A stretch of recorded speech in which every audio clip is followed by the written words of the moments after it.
Hello दोस्तों, मैं आज लेकर आई हूँ एक स्पेशल सी राजस्थान की स्पेशल ये हमारी रेसिपी दाल बाटी चूरमा। और एकदम ट्रेडिशनल तरीके से इसको मैं आपको बनाना बताऊंगी। आप देख सकते हो हमारी थाली सज चुकी है, और अगर इस तरह से ये फूड आपने बना के इस सर्दी में खा लिया तो आपके लिए ये स्पेशल होने वाला है, क्योंकि हमने इसे बनाया ये बाटी को बाजरी के आटे से। तो जी हाँ, हम बना रहे हैं बाजरी के आटे की बाटी, और अंदर से एकदम मॉइस्ट होगी, ऊपर से ये थोड़ी सी कड़क होगी, खाने में बहुत ही क्रंची लगेगी। और आप इसे बनाएंगे तो आप इसे बार बार बना के खाने वाले हो, क्योंकि एकदम ये हमारा ऐसा फूड है जो आपको अंदर से गर्म लगेगा विंटर में। इसके साथ में मैं एक चूरमा की रेसिपी दे रही हूँ। अगर आप चूरमा बनाते हो, आप मार्केट की मिठाई लाने की बिल्कुल भी नीड नहीं होगी, और एकदम आपका जो भी खाना बनेगा वो एकदम ट्रेडिशनल तरीके से बनेगा। और हमारी जो दाल है ये भी हम इस हांडी में बना रहे हैं। तो वेलकम टू माय चैनल स्वाद अपने घर का। मैं अल्पना आज आपके लिए लेकर आई हूँ ये स्पेशल सी रेसिपी। हम दाल बना रहे हैं, दाल भी एकदम ट्रेडिशनल तरीके से बनाएंगे। मैं यहाँ पे पंचमेल दाल बना रही हूँ, तो मैंने मूंग की दाल और चना दाल को लिया है। आप अपने हिसाब से मेजरमेंट रख सकते हो। मैंने 1 कटोरी लिए, उसी हिसाब से रखा है। तो मैं हर दाल का पोर्शन थोड़ा बहुत कम रखूंगी। सबसे ज़्यादा पोर्शन हमारी मूंग की दाल का रहेगा, उसके बाद में उसे आधा आधा होता जाएगा। तो आप देख सकते हो मैंने यहाँ पे मोठ की दाल भी डाल दी थी। अब मैं यहाँ पे उड़द की दाल डाल रही हूँ। एक दाल हमारी जो प्रोटीन रिच है वो है मसूर की दाल। तो सारा जो ये कॉम्बो मिलके बनेगा आपको एकदम प्रोटीन डाइट देगा। तो आप इसे हेल्दी वे में भी खा सकते हैं। इन दालों को हम मिला लेते हैं। इस तरह से आप ये दाल मिला के एक डब्बा भर के रख सकते हैं, और आप इसे कंज्यूम कर सकते हैं इजीली। इन दालों को आप जब भी यूज़ कीजिए तो अच्छे से धो के भिगो लीजिए। आप ये ध्यान रखिए, दाल जितनी भिगी हुई होगी उतनी ही अच्छी ट्रेडिशनल तरीके से बनेगी। तो मैं अक्सर यही करती हूँ, इन दालों को अच्छे से धोकर और 2 से 3 घंटे भिगो देती हूँ। अगर आपके पास में टाइम नहीं हो तो आप गर्म पानी में 20 से 25 मिनट भिगो दीजिएगा। पर इन दालों को भिगोने से इसका जो स्वाद आता है वो नॉर्मली नहीं आता है दाल बनाने पे। अब अक्सर आप कुकर में ही दाल बना लेते हैं, पर हम लोग आज एक स्पेशल से बर्तन में बनाने वाले हैं, जिसे यहाँ पे राजस्थान में भरतिया कहा जाता है। दाल हमारी भीग रही, जब तक हम आटे की प्रिपरेशन कर लेते हैं। मैं यहाँ पे आज बना रही हूँ दाल बाटी हमारी बाजरी के आटे के साथ में। तो बाजरी का आटा हम ले रहे हैं, तब तक हम अपना ये स्टीमर बना लेते हैं। लोकल अपने जैसे घर में सामान हो उसी हिसाब से हम इसको सेट करेंगे। तो मैंने यहाँ पे एक जाली रख दी थी कढ़ाई में। मैं यहाँ पे अपने घर के हिसाब से ले रही हूँ। मैंने यहाँ पे लगभग ये आधा किलो आटा लिया है। अब आपके ऊपर डिपेंड करता है आप कितनी बाटी बनाना चाहते हैं। तो अमूमन आपके घर में अगर 4 से 5 सदस्य है तो आपको आधा किलो आटा लग जाएगा, क्योंकि हम इसके साथ में चूरमा भी बनाने वाले हैं।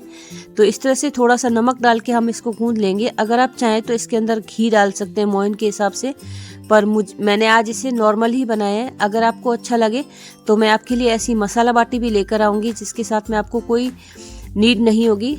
वो बिस्कुट की तरह भी आप खा सकते हैं। तो इस तरह से आप इस आटे को लगा लीजिएगा। इस आटे को लगाने के लिए हल्का सा आप गर्म पानी लीजिएगा जो गुनगुना हो, उससे आटा ये बहुत अच्छा लगेगा, और आपका जो बाटी है वो अच्छे से बन के तैयार होगा। तो थोड़ा थोड़ा करके पानी डाल के आटा लगाइएगा, सारा पानी एक साथ में बिल्कुल भी मत डालिएगा। आप देख सकते हो इस तरह से मैं ये इजीली आटा लगा रही हूँ। और बाजरी का आटा लगाने की ट्रिक्स थोड़ी अलग होती है, तो थोड़ा सा आपको ध्यान रखना होता है। और इसमें नमक डालना बहुत ज़्यादा ज़रूरी है, नहीं तो इसका टेस्ट बिल्कुल भी अच्छा नहीं आता है। तो आप अपने स्वाद के अनुसार हल्का नमक डालिएगा ज़रूर। भले वो चूरमा भी बनाए तो भी हम हल्का सा नमक डालते हैं।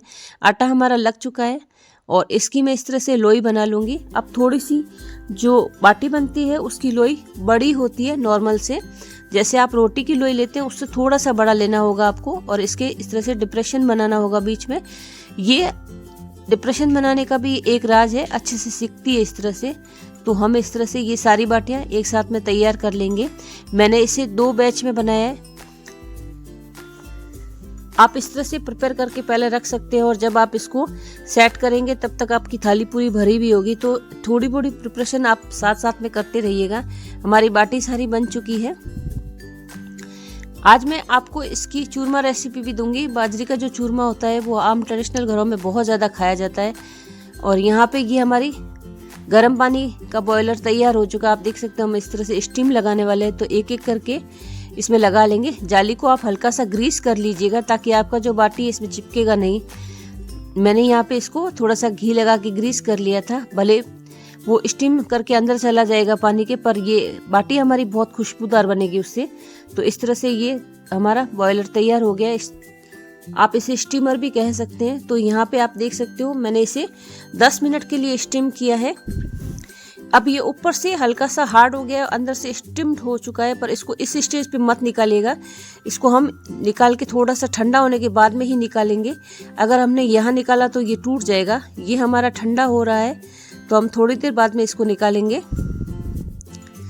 अंदर से ये थोड़ा सा सॉफ्ट होगा क्योंकि हमने गर्मा गर्म इसको यूज़ लिया है। अगर आप इसको ज़्यादा ठंडा करेंगे तो फिर उसका स्वाद बिगड़ जाएगा। तो यहाँ पे हमने उसको ठंडा करने के लिए रख दिया। तब तक हम अपना ये अवन तैयार कर लेते हैं। ये बाटी अवन होता है। अगर आपके पास में बाटी अवन नहीं है तो आप इसे सीधा खुले कुकर में भी बना सकते हैं। कुकर में आप घी डाल दीजिए और बाटियाँ उसमें रख दीजिए और आप उसको बिना सीटी का ढक्कन लगा दीजिए, वो भी अवन का काम करेगा। तो हमें इस तरह से ये बाटी इसमें सेट कर देंगे। अब आप देख सकते हो बाटी हमारी ठंडी हो चुकी है। अगर आप गरम निकालेंगे तो उसका नीचे का जो तला है वो चिपका रह जाएगा। अब हम यहाँ पे गैस की आंच को मीडियम रखेंगे, ज़्यादा तेज़ नहीं रखेंगे। अवन हमारा प्रिपेयर हो चुका है। अगर आप एयर फ्रायर में बनाते हैं तो आप इसको 200 डिग्री सेंटीग्रेड पे उसको 5 मिनट गरम करके फिर उसमें डालिएगा और आप 10 से 12 मिनट में आपकी बाटी तैयार हो जाएगी। तो ये बाटी हार्ड होने लग गई थी। जब ये बाटी बननी शुरू हो जाएगी तो इसका कलर थोड़ा सा डार्क हो जाएगा। तब तक हम अपनी दाल की प्रिपरेशन कर सकते हैं। तो मैंने यहाँ पे भरतिया चढ़ा दिया है। मैं यहाँ पे 2 बड़े चम्मच घी डाल रही हूँ और मैं यहाँ पे हींग का छौंक लगा रही हूँ, क्योंकि ट्रेडिशनल घरों में जो बाटी और दाल बनता है उसमें हींग जरूर डलती है। मैं यहाँ पे 1 चम्मच जीरा भी डाल देती हूँ। अगर आप लहसुन प्याज खाते हैं तो आप यहाँ पे इस स्टेज पे लहसुन प्याज का भी छौंक लगा सकते हैं। और जब भी मैं छौंक लगाती हूँ तो उसमें हल्दी और मिर्च जरूर डाला करती हूँ, उससे उसका जो स्वाद है वो एरोमा निकल के आता है।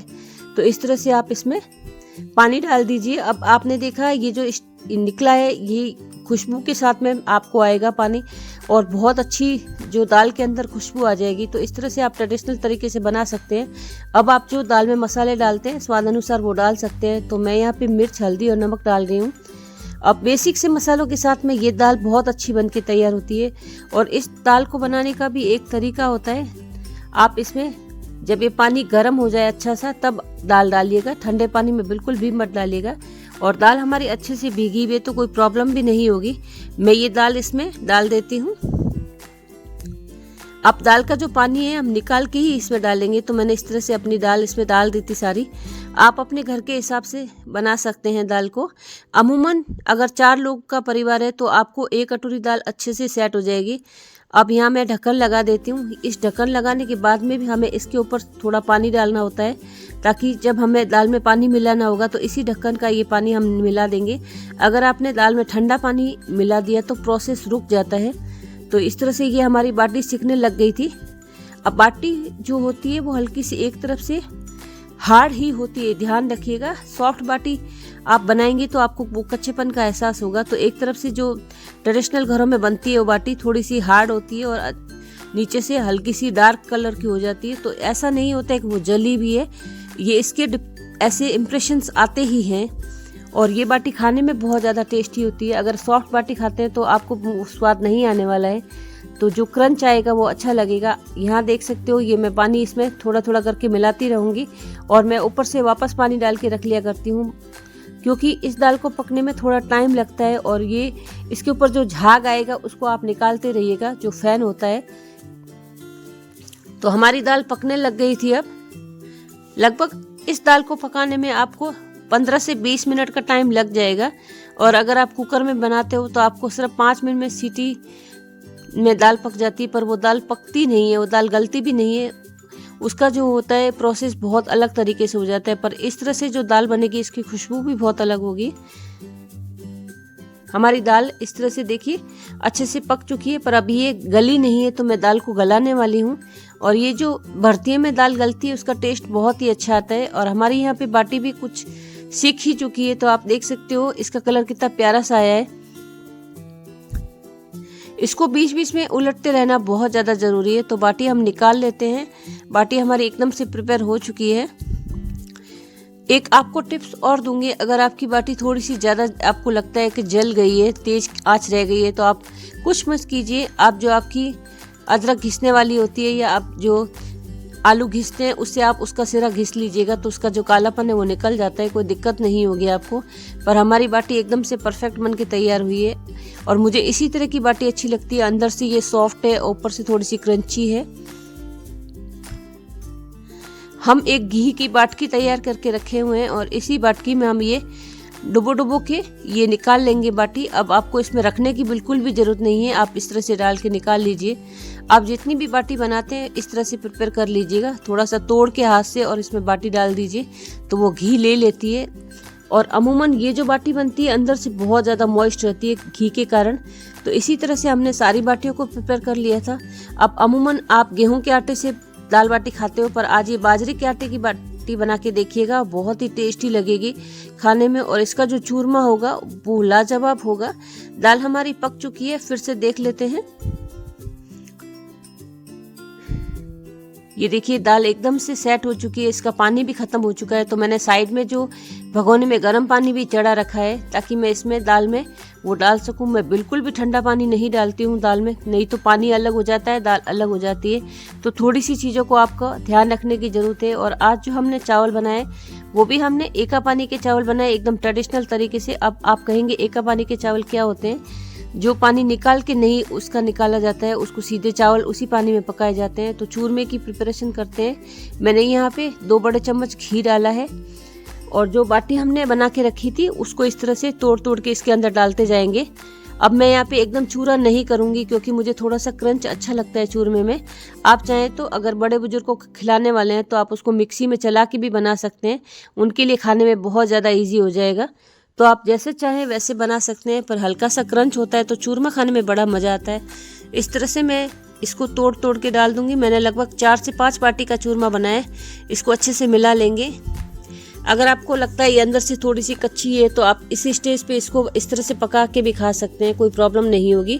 मैं यहाँ पे ये देसी खांड ले रही हूँ। देसी खांड के साथ में ये जो इसका स्वाद होगा वो बहुत अच्छा होगा। अगर आपके पास में देसी खांड नहीं है तो आप गुड़ का यूज़ ले सकते हैं, और अगर आपके पास में गुड़ भी नहीं है तो आप इसमें चीनी भी मिला सकते हैं, आपके टेस्ट के अकॉर्डिंग काम करेगा। पर राजस्थान के घरों में ये इसे चूरमे को देसी खांड और गुड़ के साथ में बनाया जाता है। चूरमे में कोई भी हमें एक्स्ट्रा इलायची और डालने की ज़रूरत नहीं है क्योंकि बाजरे के साथ में उसका फ्लेवर बिल्कुल भी नहीं आएगा आपको।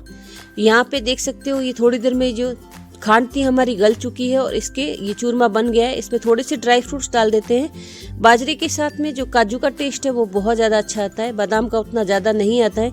मैंने यहाँ पे काजू डाल दिया था, काजू को मैंने क्रश करके डाला है। आप चाहें तो थोड़ा सा बादाम भी डाल सकते हैं, अगर आपके पास में पिस्ता है तो वो भी डाल सकते हैं, वो भी अच्छा लगेगा।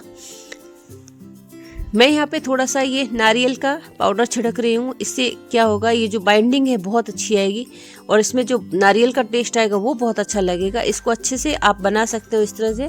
आप चाहें तो इसके लड्डू बना के रख सकते हैं, ये काफ़ी दिन तक आपके साथ में बने रहेंगे। तो हमारी थाली सज चुकी है, हमारे चावल भी एका पानी के हैं और हमारी बाजरे की बाटी कैल्शियम से भरपूर, आपके लिए बहुत ज़्यादा ग्लूटेन फ्री ये आइडिया है। अगर जिनको ग्लूटेन से एलर्जी है वो इसे खा सकते हैं, आपकी जो नीड है वो इससे पूरी हो जाएगी। आपको हमारी रेसिपी कैसी लगी ये बताइएगा, और हमारी जो ट्रेडिशनल तरीके से दाल बनी है वो भी बहुत शानदार अच्छी लगेगी आपको। सब्सक्राइब कीजिएगा, मेरे वीडियो का नोटिफिकेशन ऑन कीजिएगा ताकि आपको नए नए वीडियोस मिलते रहे। इस तरह की मैं ट्रेडिशनल रेसिपीज़ लाने का पूरा प्रयास करूंगी।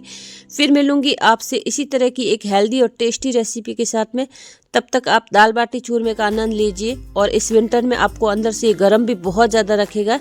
तो ये जो हमारे यहाँ पे कहा जाता है कि जीमिए, इस थाली को आप जीमिएगा ज़रूर और हमारी साथ में बने रहिएगा। Thank you for watching. फिर मिलूंगी आपसे एक नई रेसिपी के साथ में, तब तक हाइप ज़रूर कीजिएगा मुझे।